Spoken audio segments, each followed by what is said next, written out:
All right. Well, good evening, everyone. I'm Rodney Dawson. I want to thank you for joining us. I'm the curator of education here at the Greensboro History Museum. And today's conversation is made possible in part by the Greensboro History Museum Guild, the City of Greensboro, the Libraries Department, and the Ever Achievers Retired Teachers Club. Any views, findings, or recommendations expressed in today's program do not necessarily reflect those aforementioned agencies. We are extremely pleased to have our guest audience join us, so thank you. If you'll take the time to view the bottom of your screen, by moving your cursor across the bottom, you'll see the chat and question and answer icons. By selecting chat, you can send messages to fellow audience members. By selecting Q&A, you can type questions for our panelists. Once you've typed in your statement, hit the enter button on your keyboard to submit. It's important for this webinar that you only use Q&A for questions to our panelists. We've reserved the latter part of our program to field questions. I can better keep track of the questions by viewing only the Q&A section. As I introduce our panelists, feel free to practice using the chat feature by saying hello to your fellow participants or maybe stating where you're from or what organization or institution you're representing. As a side note, you may find it best to close all other applications on your device to ensure optimum internet connectivity. Today's webinar will be featured as an archive in our History Notes podcast section. Please visit www.greensborohistory.org and select the tab Discover and Learn. To hear the podcast, you may also go to YouTube, type Greensboro History Museum in the search bar, and select Lessons in Racism to view as often as you'd like. However, please allow 24 to 48 hours for posting. Now for our panelists, together you're probably looking at 100 to 120 years of educational experience on the screen combined. Their perspective on tonight's topic, Lessons in Racism, is one that we are fortunate to get directly from the source. When we used to teach, we called it primary source, right?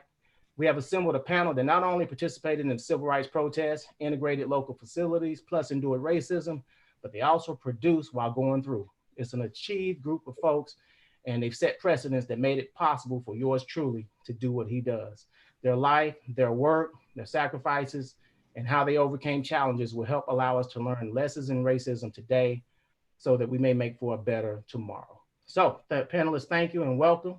We have with us Ms. Bettye Mateer, retired school teacher who taught for over 32 years. Ms. Ginny Williamson, she's a retired community college educator. Flossie Smith, a retired homebound school teacher of Guilford County. And Coley Hooker, retired elementary school principal of Guilford County. Thank you again for joining us. And so I'm gonna go right into the questions. And the first question I want to ask, I want to go with Ms. Flossie Smith. If I can pick on you and go first. Can you take 2 minutes and share one experience that you encountered dealing with racism, and how has it, or how does it still affect you today?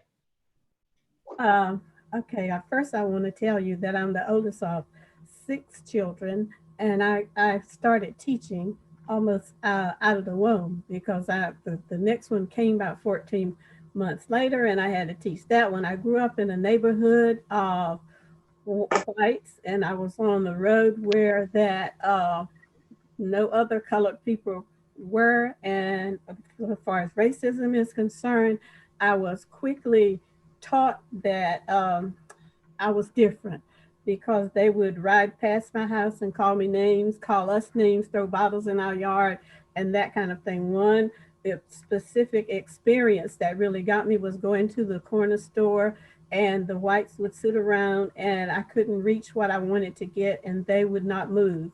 So that let me know that I needed to stay in my place, is what they were teaching me at that time. Now if I could hear the question one more time. Oh, you answered it. You answered it. Experience in racism, or less experience that you had in racism that still affected you today. Okay. Okay. So that was good. And Miss Bettye Mateer, you've got some experience. I know you can share, and you can pick one of them. So you can give us 2 minutes where you can talk about something something that stands out that still resonates with you today. Well, I was raised in Greensboro, went to segregated schools all my life, but my grandmother always instilled in me that I was going to go to college. And so I finished a Black college and got my BA degree. Then I traveled to North Dakota Well, first I started in North Carolina, 5 years in North Carolina, North Dakota. Then I went to Tainan, Taiwan, then back to North Dakota, then to North Carolina, then to England, and ended up in Washington State. By attending all of these colleges, all of these segregated schools, I had my first experience at East Washington State University in the master's degree program. And I was recruited to teach at a high school or a community college. Well, I had subbed at a community college, and so I liked that, and I accepted that because then I would have time to be with my children who were in high school and elementary school. After going to work at the community college, I discovered it was a predominantly white college that I didn't know from the interview, and I was the only Black teacher. So I felt lonely and isolated. To make matters worse, my racist supervisor created a work schedule for me. I taught at 7:30, 9:30, 11:30, and 12:30. My coworkers taught from 9:30, 10:30, and 11:30. And they were able to teach and eat in the cafeteria. But I didn't have that choice because I didn't get out of class until 1:30 and the cafeteria closed at 1 o'clock. So I had to eat out of my brown bag. Well, this made me think about down south where Blacks did not eat with whites. I approached my supervisor and shared with him my concerns about my schedule. And I told him it was an unfair schedule. He said, it's not about being fair. And I called him an ugly name. I won't say it on TV because it was not nice. He slammed the door, went in his office, slammed the door, and our communication ceased for several years. This was a powerful man. He was not only supervisor of the department, but he was president of the teachers union there. However, this situation resolved in 1 year. I thank God for his blessings because I worked there 25 years and received numerous honors with monetary awards as an outstanding educator. Well, thank you for sharing that. And we're going to pull more from you later on. Next, I want to go to Miss Ginny Williamson. You know, we had a little rehearsal beforehand, and they revealed some information to me, Miss Williamson and Mr. Hooker. I'm hoping they share it with you all later. It's gonna shock you. But go ahead, Miss Williamson. Tell us about an experience that you had that still sticks with you. In 1960, I went to the University of North Carolina at Chapel Hill to get my master's degree. I was assigned an advisor who was a white male professor from Mississippi. After he reviewed my transcript, which indicated that I valedictorian in high school, and I graduated from Hampton University, Hampton, Virginia, with highest honors, he said to me, I don't think you will make it here. And I said, why not? His answer was that I had gone to a small high school and college, and that Chapel Hill may be too competitive for me. I told him all I wanted was an opportunity. I left his office in tears. After the tears, I mustered the courage and determination to stay at Chapel Hill. I was the only Black person in each one of my classes. 6 years later, after attending classes each summer, while tending to a family and a full-time job, I received my master's degree and graduated with honors. I made an appointment to see that same advisor. And then I told him, I made it. I said it again. I made it. Mm-hmm. He looked down and then he looked up at me and apologized. That incident still affects me after 54 years. It inspires me to stand up for what I believe in. And it has given me a fierce spirit of determination. I can still see it in you today. Great, All Jenny. right. Good for you. Yes. Mr. Hooker.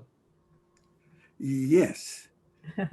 You know, I experienced racial problems long before I became a school principal. I grew up with my father teaching all of us a trade. So I was a brick mason before I got to school. And oftentimes you were given the responsibility of teaching the white apprentices to lay bricks. Mm. In a couple of weeks, you will see them with the time book. And in a couple of months, they are your boss, the same person you just finished teaching. Hmm. My daddy had left something with me that I could never forget. The only way one person can keep you down is you want to stay down. Now, the most memorable racial problems to me was being sent to interview for principalship in a traditionally white school. This was done by the administration to meet federal guidelines, but you knew to start with that the deck was stacked against you. The school board was made up of local residents, predominantly white people made the school board, and you are trying to get a job in a school where their children went to school and in a neighborhood where they had to live and cope with the problems there. So you knew, you went with high expectations, but you weren't too disappointed because you knew the answer before you even opened the door. Okay. Well, thank you, sir. Thank you for sharing. I'll come back to you as well. You All know, right. we're looking at today is what, August 18th, 1920. And so I want to take you back to 1955. I can go back further, but I'm gonna go back to 1955, August 1955, Emmett Till. I believe it was August, December, early December. I believe it was December 1 of 1955, Rosa Parks in Montgomery, Alabama. 6 days later, right here in Greensboro, December 7th, Dr. George Simpkins Jr. And 5 others, the Greensboro Six, integrate Gillespie Park Golf Course, which leads to an integration of all public facilities. He goes on to integrate the hospitals, set precedent to integrate hospitals nationwide, he and some others. February 1, 1960, the A&T 4. Now, juxtapose what we're facing today, what happened with George Floyd in Minneapolis, and the resulting protests and demonstrations and movement that we see today, even in the streets of downtown Greensboro. And all of you have had a hand in protesting in your way during the times that I mentioned before. And whether, you know, it was an outright demonstration or something you did subtly on the job. What can you offer for folks that deal with racism and its connection to protest today? What lessons can you give to those that are watching or may watch this on how they should handle it today? I'm gonna flip the script. I'm gonna go with Mr. Hooker first to respond. Okay, good for you.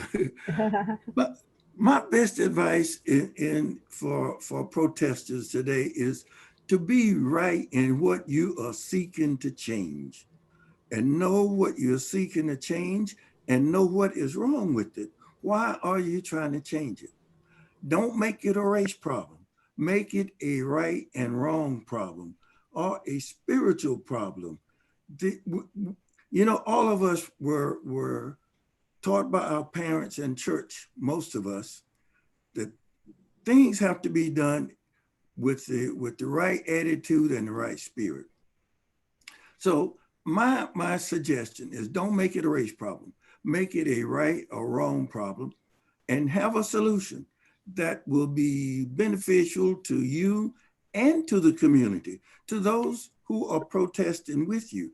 Even do it in such a way, as Martin Luther King says, we'll make brothers out of those who we're protesting against. Mm-hmm. So, and also remember, arguments never wins a battle. Okay. Now you're teaching in 1960. Where are you, Mr. Hooker? I was in Guilford County Schools, and okay.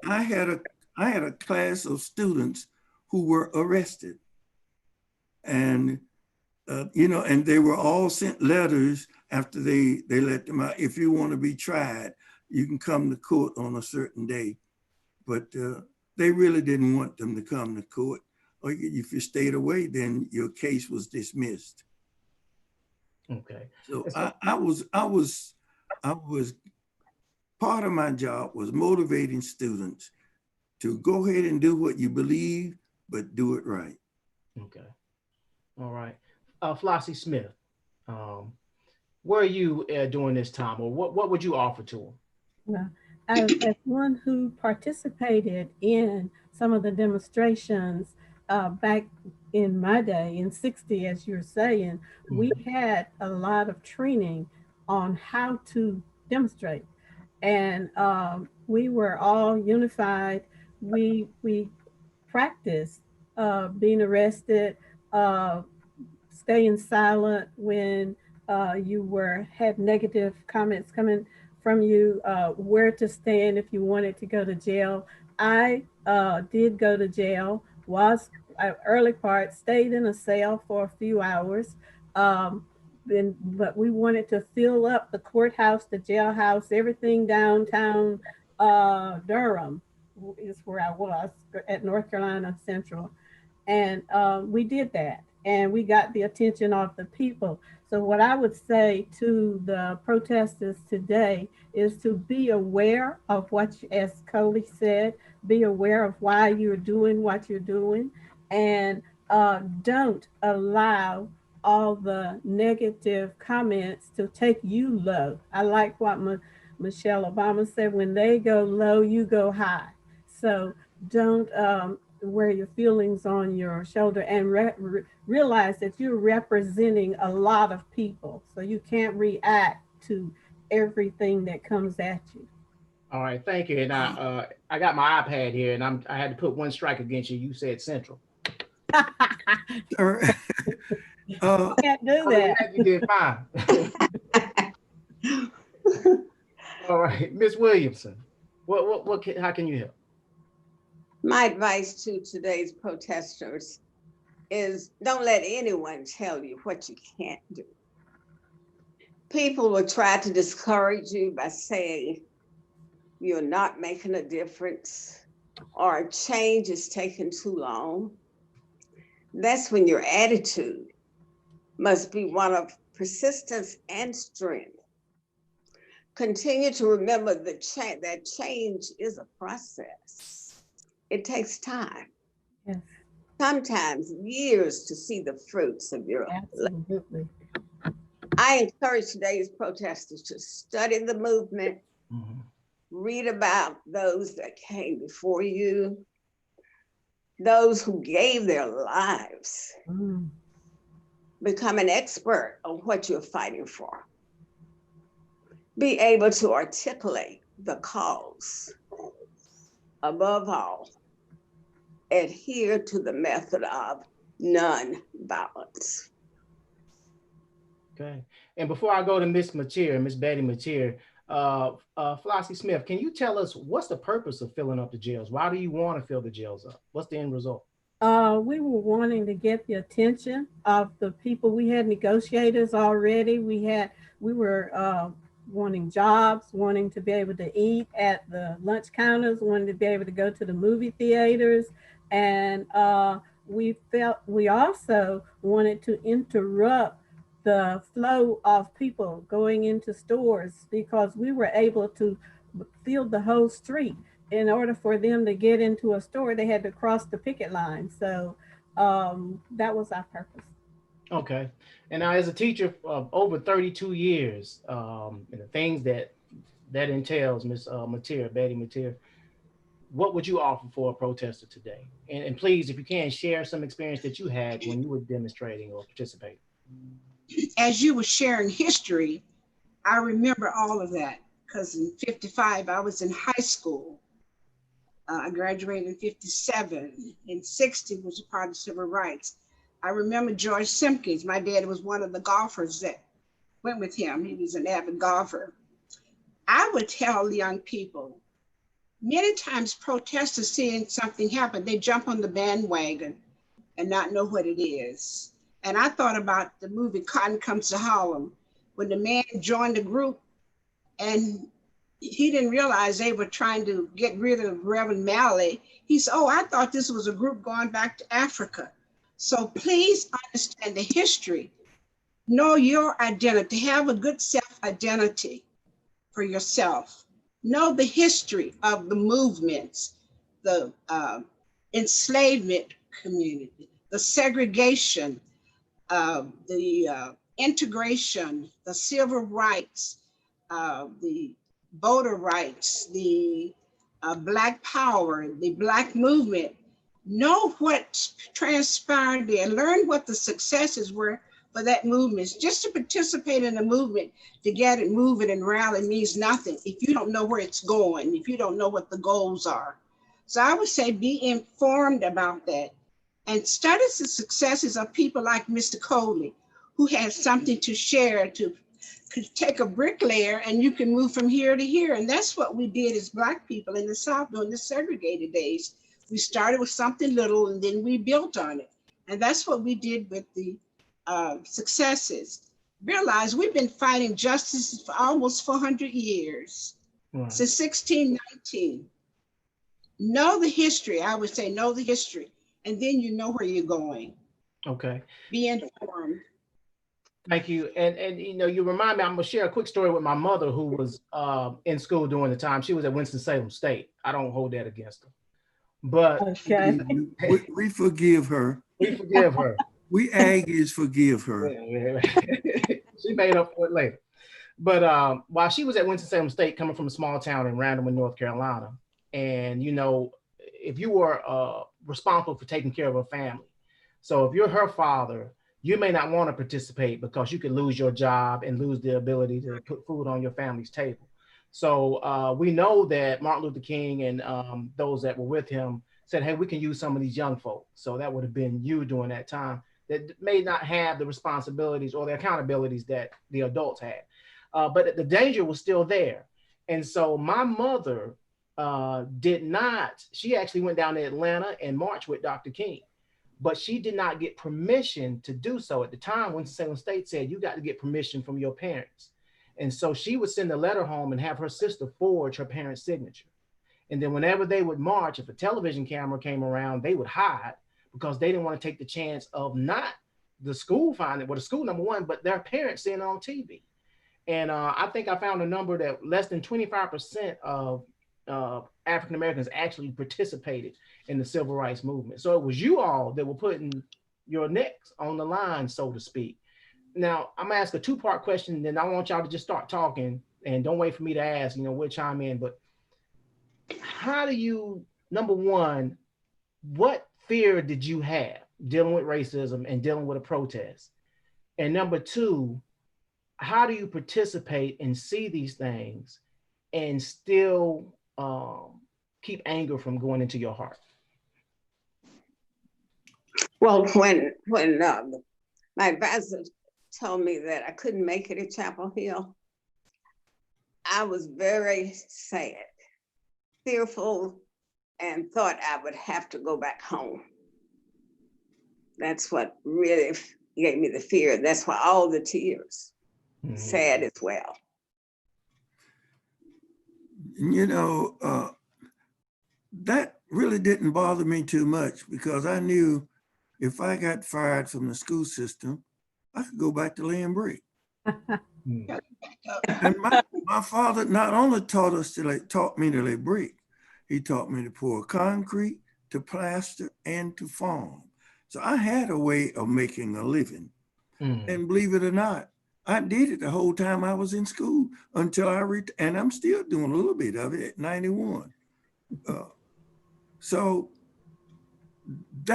you're right, that was a threat to a lot of people. And I'm sure that's why Jesse Jackson and those at A&T used students who didn't worry about being fired.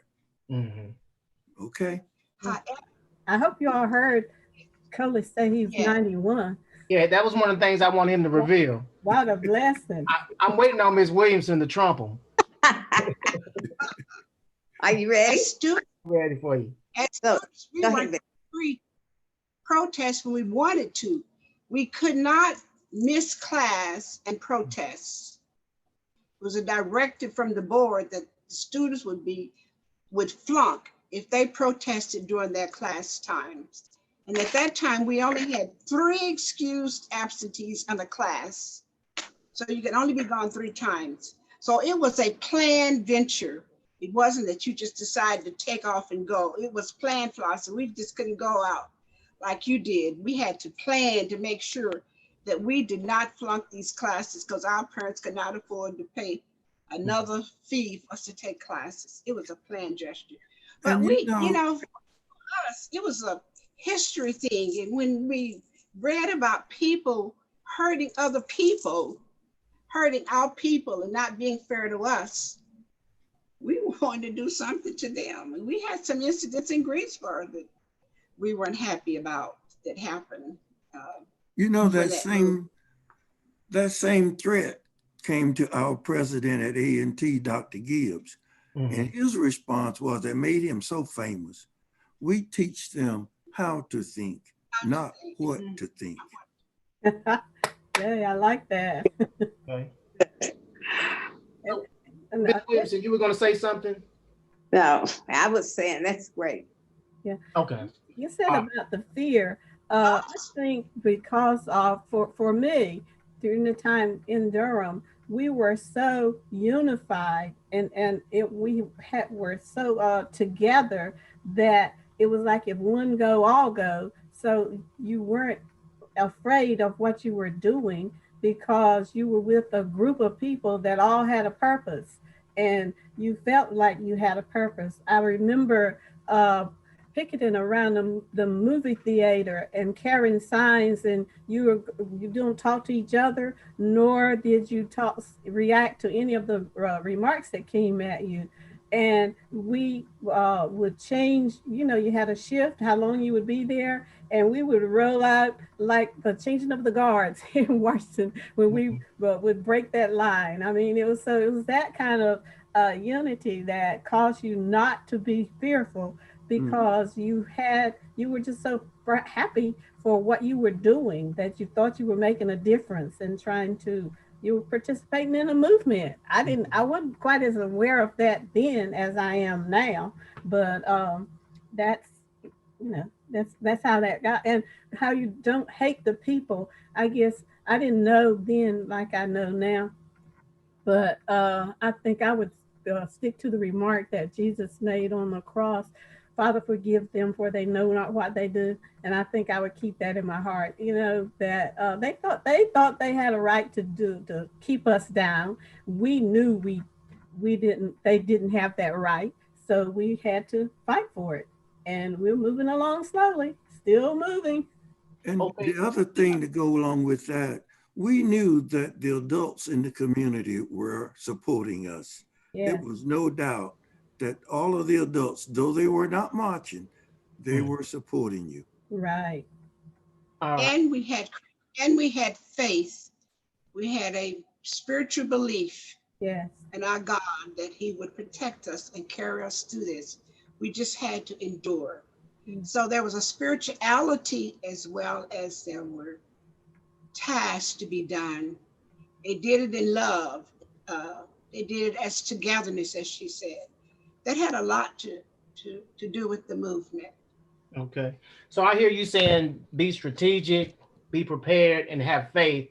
And yes. In the past few weeks, I've been speaking with a lot of the protest organizers from what took place in Greensboro on May 30th and 31st. And they were just that. They were talking about how they had to have faith and how strategic they were in planning where they wanted to conduct the march. So I see that. But you mentioned having something greater than yourself. Okay. And so being in a world where you have racism, being in a world where you're going to have challenges, and you may have folks that don't want you to address that challenge, then how do you communicate that to your students? How do you maintain, these are all educators on this webinar, former educators, still educators. But how do you communicate to your students, especially those that now you have integrated classrooms? And then how do you, with this knowledge, deal with parents and administrators that may not want you there? That makes sense. Yes. One of the things I just said, let's don't make it a race problem. Mm-hmm. Make it a right and wrong problem. And we must also remember there were many whites who were supporting because they knew it was wrong. Like one that went by and whispered at one of the demonstrators at the lunch counter, "What took you so long?" Mm-hmm. That kind of encouragement kept you going. But the other part to what you were saying, you see, during integration, the schools were, the traditional Black schools were cut down from high school to elementary to primary. So you really didn't have primary students demonstrating. So that was a real problem. Most of us were not over high schools. Mm. And I want to say, with the protests here in 1960, I believe it was, with the Greensboro for the sit-ins, Frank McCain being one of them, was a neighbor of mine in Charlotte. I didn't know, I knew he was very strong because each time we had an election, everybody would say, you can stay as a president. I said the same thing. I see now why we kept him in there. Yeah. And Frank McCain wasn't a small man. He was a tall guy. Oh, yeah. Oh, but strong. But there was one person who paid a sacrifice. He was a sacrificial lamb. That was David Richmond. Mm-hmm. David Richmond could never get a job in Greensboro. Right. And he had a family. So it wasn't, everything moved smoothly. Mm-hmm. He had a lot of atrocities going through that process. Mm-hmm. I had a friend who was from High Point who looked as if he were white, and we were partners. We always protested partners, and they served him, and he didn't have 15 cents to pay for the coffee. He said, "Let me have a nickel." I only had one guy. And oh my Lord, yeah, we were together. We were together. There was love among us. Okay. We didn't fight each other.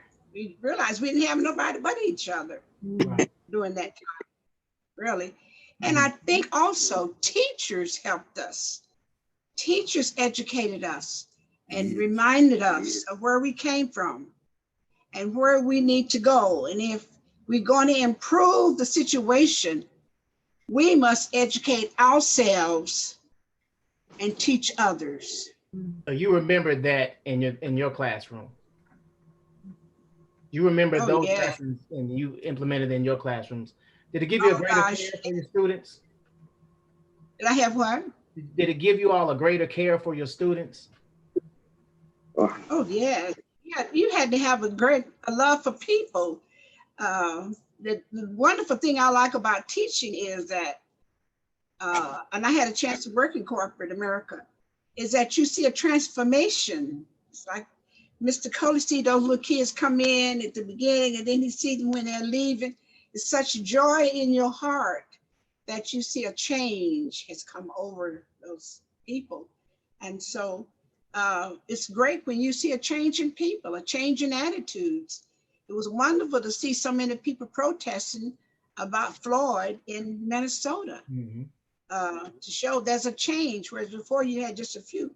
But now people say, hey, I have other atrocities that are happening in my life that aren't justified. We must also remember in the voter registration and the voter rights package that women received a lot of special honors. It wasn't just Black. People think it's just a black and white issue, but it wasn't. Women were able to get better jobs because of that care. Yeah. And I think in the, I think sort of to speak to your question, Rodney, a little bit, in the segregated schools, when you were teaching people, children of your same color, complexion, you were going to church with those people, you were neighbors with those children, and you had more contact with them. You knew their parents very well, they were your friends, and that made your school situation, you know, it take the village to raise a child. I mean, you knew how to deal with the children. You knew how to discipline them. You knew how to contact their parents. You all were on the same page. And then when we had integration, where that you are just one or two Black kids at first in the classroom, and a whole new culture.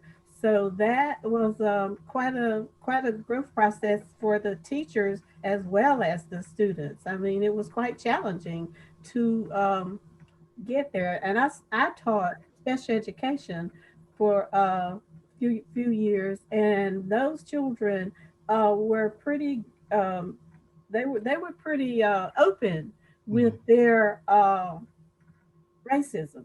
I mean, because they didn't know any better, as I said. I mean, you know, like, I don't want you to touch me, that kind of situation. So we did have some things in the classroom, but it was such a different atmosphere that you were working in. Well, Mr. Hooker, go ahead, Mr. Hooker. I was going to say, you know, my church was my greatest strength. It modeled what I wanted to demonstrate. Right. And when we were administrators of a mix of an integrated staff, you had to treat people just like you were trying to demonstrate that you wanted.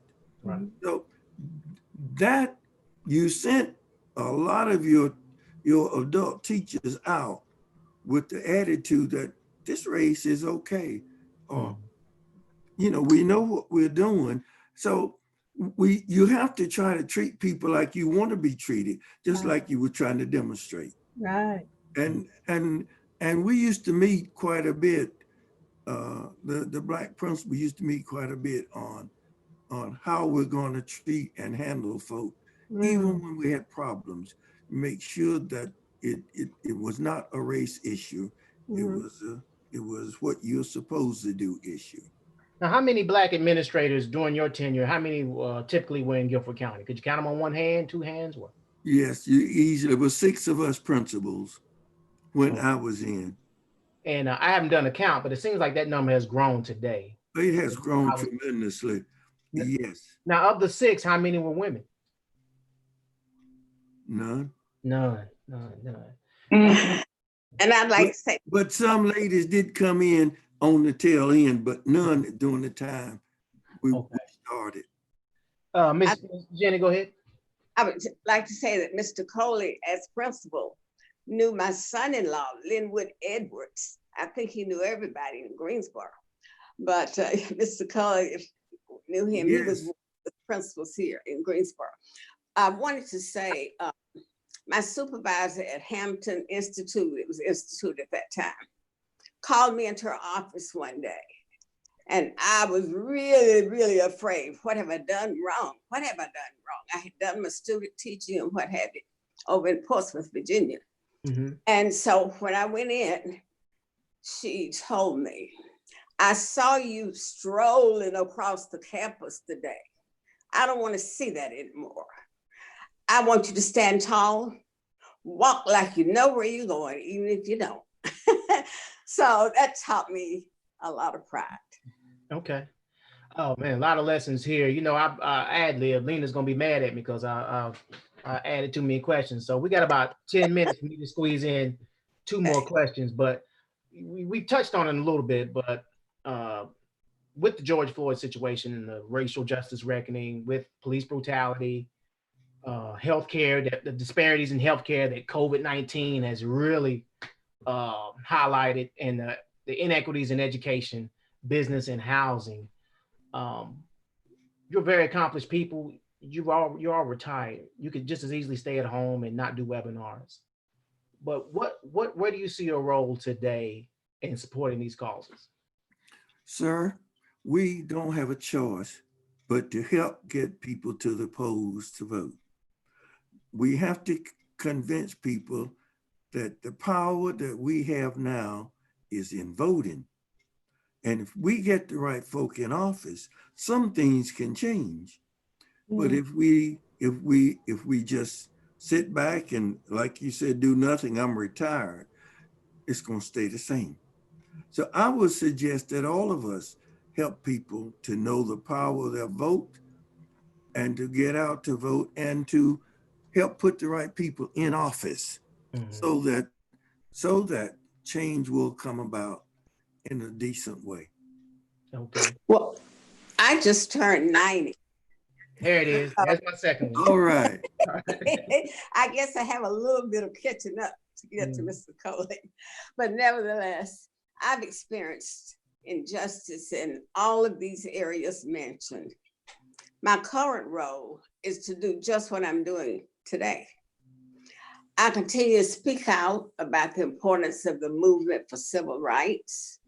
I support the protesters, and I tell my friends of all races why I support them. I talk to white people about racism and explain to them how it affects every system of our society. I stress the importance of education, because here again is something that no one can take away from you. I continue to be a lifelong learner and participate in classes. Right now, I'm in 2 classes on Zoom. Okay. And also organizations related to a variety of social justice issues. Last but most important is what Mr. Coley just said, and I reiterate, vote. Encourage the young people to vote. When I was the protesters' age, I was 35 years old before I could vote. So voting is one of the most valuable rights we have in this country. And if you don't exercise your voting rights, you're in danger of losing them. That again. Ms. Flossie. I support, vote, get to know the candidates and know their history and know what, so you know who you're voting for. And voting for it, voting is, you want to vote, but know who you're voting for, at least what they say that they are going to do. And hopefully that's something that you want to do. Also remember the finances. I mean, it is expensive to do these elections and things. So, and we have all these surveys that come out. We need to support some of those, fill those out, get them back, and contact the political leaders that are presently in and share some of your positions. I say all that knowing that that's all, I'm not saying it because that's what I do, but I know that's something that would help the causes. Rodney. Yes, sir. Can I give one example of how we can really help sometimes? People really don't understand all of the time. At a restaurant about 2 months ago, a white lady asked me, "What is this Black Lives Matter? What does that stuff mean? What's going on?" And my answer, my response to her was, "Ma'am, do you know of a family where one child means more to the parent than the other one, and how that child is treated? Does that little child who parent think is nothing, does that child life matters?" That's the same principle that's going on now. We're in a society where some lives seemingly matter more than others. All right. You see, I got to write that answer. Write stuff down. Yeah, I'm start using that. I'll give you credit for the first 6 months, but after that, it's mine. Coley, how did she take that answer? She loved it. She said, I understand. Okay. Well, Miss Bettye? Okay, good. That's a new word that we aren't using too much. That's systemic racism. There was a video produced about a Black man from the moment he enters America, what happens to him, the process, the health, living conditions, parents working, being able to provide his needs. And so I think we need to educate people about really the system, educate them. That's what we did with the massive voting in the 60s. We educated people. Churches did a lot of that, educating people. Yes. They did a lot of that schools didn't do. We educated people. But not only vote, but take people to vote, encourage people to vote. Absolutely. Carpool, make sure if you're in an organization that every person in that organization is a registered voter. And even check with the neighbors, check with all the people. This has to be a big process for us to change conditions now. How many years have we been trying to get equality? Almost 400 years. And use this technology to send messages to your friends. Exactly. Remind them the last day, send them an email. Did you vote? Are you you need to vote? And we can use our social media to help tremendously keep people reminded it's important to get out there and vote. And I'll take you if you need to go. And get registered. Make sure you are registered, properly registered. If you move, change your address, keep all that up to date so you won't have that to hinder your voting. Yes. Amen to that. Well, I'm hearing voting, strategic, faith, planning, and so I want to remind folks to go into that Q&A, the question and answer. Just hover your mouse around the bottom of the screen, and you can click on that to submit a question. We're running out of time, so please put some questions in so we can ask this esteemed, experienced panel while we have them. But we do have one question coming from Rhonda Williams. The panelists, she says, the panelists have shared what works. And this is to the floor. The panelists have shared what works, yet in 2020, African Americans are facing systemic and institutional racism today in immeasurable ways, in spite of the advances of the civil rights movement. My question is, what in your opinion has contributed to the current conditions? What can we do to avoid being in the same predicaments 10, 15, 20 years into the future? Anyone can take that. I think this has probably been mentioned. Become educated. Go as far as you can go. And as I said before, no one can take this away from you. And of course, it's already been explained about the voting challenge. That is so very important.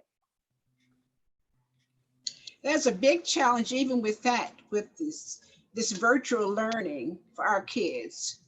Our kids are behind, and there are many parents who can't help their children with the virtual learning. And so I think we have a role to help kids at church, in the community, at the YMCA. We must go at the ground and bring it up. We've got to, because I really worry about this health problem we have. It's not about getting sick and dying. It's about our kids not getting a full pledge of being educated. Okay. Well, you addressed one of the questions that was in the chat. And again, if you have questions, go to the Q&A and type it in. I'll get it to our panelists. But someone did say, how can we have a brighter future for our children, our children's children? And you kind of alluded to that. Mm-hmm. But I'm gonna put this one out there. Someone wants to add to a question. What can we do to guide our children to prepare for a brighter future? You may have answered the question. COVID-19 is creating the diversity gap with our children. But if anyone else wants to elaborate on that, please do so. Ron, one of the most important things I think that parents can do is home training. We have to be the example for what we want our children to become. We have to be that leadership in trying to do others as you want to be done, and helping and at the same time motivating them to use all of their talents to help themselves and to help others. But if you don't use your talents, if you don't get out and study and try to improve, there's not much help you can get. But if you motivate yourself, and if you motivate your family and set these high standards, there will be no stopping. Mm. And I think you should expose your children to things that are as much as you can afford to. I mean, to Yes. the movies, to the computers. I have one child, one son. When he was coming along, I made sure that he participated in Boy Scouts. Made sure that he participated in computer classes because they were just coming around. He thought he couldn't do art, so I had him in an art class. I mean, we need to expose the children as much as we can to things that are happening. He was in a leadership camp. I mean, there are a lot of things that we can do for the children to prepare them for what they're going to reap in society, and don't limit who they befriend. Mm. Okay. And that question was One thing. Take on the Alcoholics Anonymous idea. Change those things that you can, and recognize things you cannot change, and don't waste your time worrying about it because you can't change it. But work on changing those good things that you can. The Serenity Prayer. Yeah. I always say that. And every time today, I find myself saying that Serenity Prayer. I want to add, it's nice to say all the things we can do, but now people don't get all the information that we used to get. Newspapers aren't even affordable for the average person in Greensboro. Okay. And so how are you going to get the message to these kids about these activities, or to the parents? I'm going to say this, thank you. Dear Lord, grant me the serenity to accept the things I cannot change, the courage to change the things I can, and the wisdom to know the. Yes, sir. Yeah. Thank you for knowing that. Yeah. Into that. That last question was from Jean Aston Baines from the state of Washington, so she might be connected to one of you all. But I'm going to ask this question, then I'm going to get to my last one. We got about 8 minutes, so be brief if you can, because I want to get to that last question, because that's my... is there a difference? This is from Richard Williams. Is there a difference in learning how to survive racism and learning how to change racism? Say that again.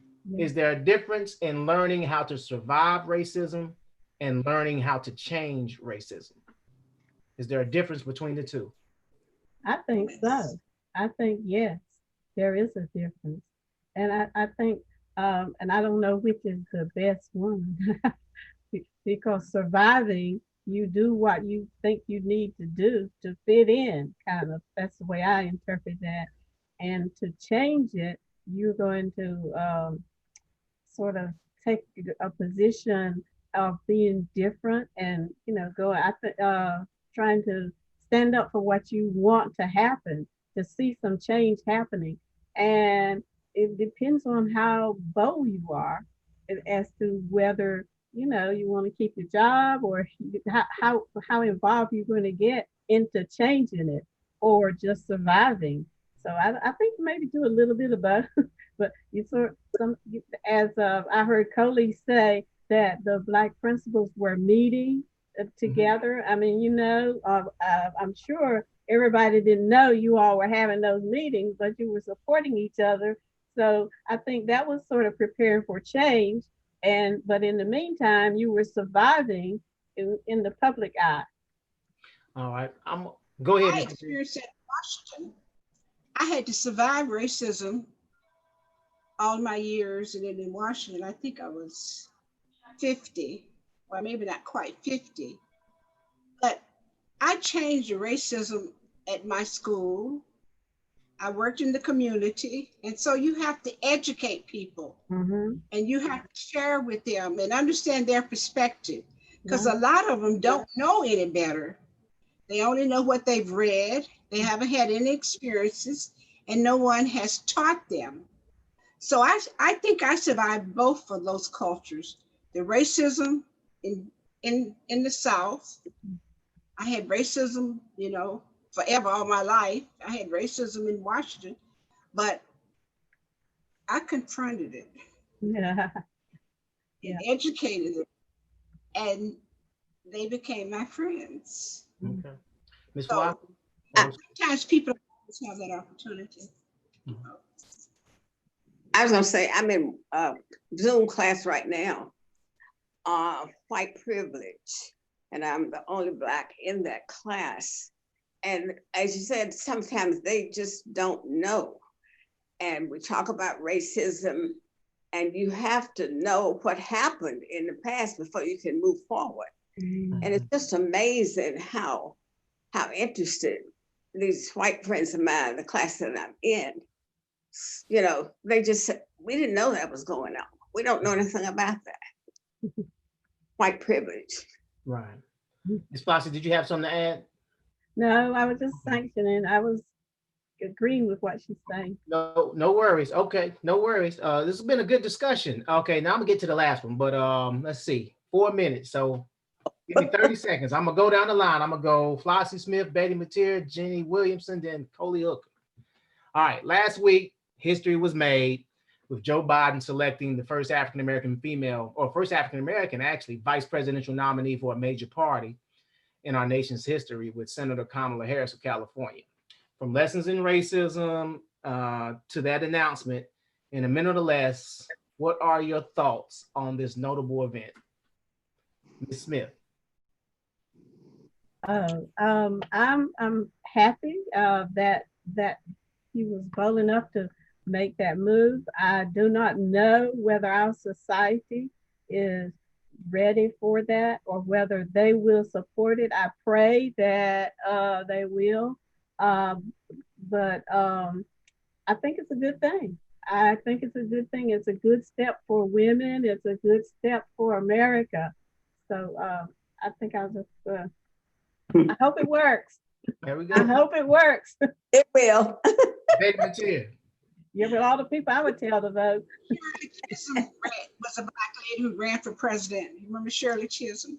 I do. So she did, so Kamala could run this time. I think it's time. Absolutely. In anything that's first always seems to be distance. But she's qualified. She has a credential. Now we have to educate people, and that's what we have to do. We know we aren't going to reach everyone, but Michelle said it the other night, and we are going to reach everyone, and everyone's not going to agree, but we have to educate. We have to educate people and tell them. Think about all the changes we went through as Black people. We went from colored to Negro, from Negro to, all those changes weren't easy. They weren't always acceptable. But when we educated people, they did start to listen. So educate your way through racism. Educate. Ms. Ginny Williamson. I think that both Biden and Harris make an excellent team. Yeah. We make it, right? And right now, our country needs healing. Yes. I think that team has empathy for everybody, and we certainly do need it right now. Yeah. And as Biden, I remember him saying a slogan, I think, build back better. And I think during the runoff, Harris, her thing was for all people, build back better for all people. All right. Mr. Hooker, can you give me 30 seconds on that? Yes, well, you know, Find you. I don't believe Miss Harris had anything like this in mind when she was in school. But now getting prepared to meet the future is a great example. She has just found a way to get in the way. Yay. And it also shows that racism is easing up in some hearts. There was a time a president would not have thought of electing That's true. That's true. a black for a running mate. So it shows some are beginning to understand that this racism is wrong, but we have to remember, folks, it's been here since Jesus. Yeah. So make it about right and wrong. Yes, make it about right and wrong. Well, you know, this is going to be a great lesson. We're going to make this available, like I said, as a podcast on History Notes, and you can watch it again on YouTube. Just go to YouTube, put in Greensboro History Museum, and we're going to make this available as a lesson, a type of curriculum we're developing for the school systems. But thank you for joining us for today's webinar, Lessons in Racism. Special appreciation to Ms. Ginny Williamson, Flossie Smith, Bettye Mateer, and Coley Hooker. All of Ever Achievers. Thank you for our wonderful audience as well. We couldn't do it without you. Please tune in next week at 6 p.m. for Remembering a Lynching with the Guilford County Community Remembrance Project. We'll discuss the long documented lynching in Guilford County, that of Eugene Harrison, which occurred in, I believe, 1877.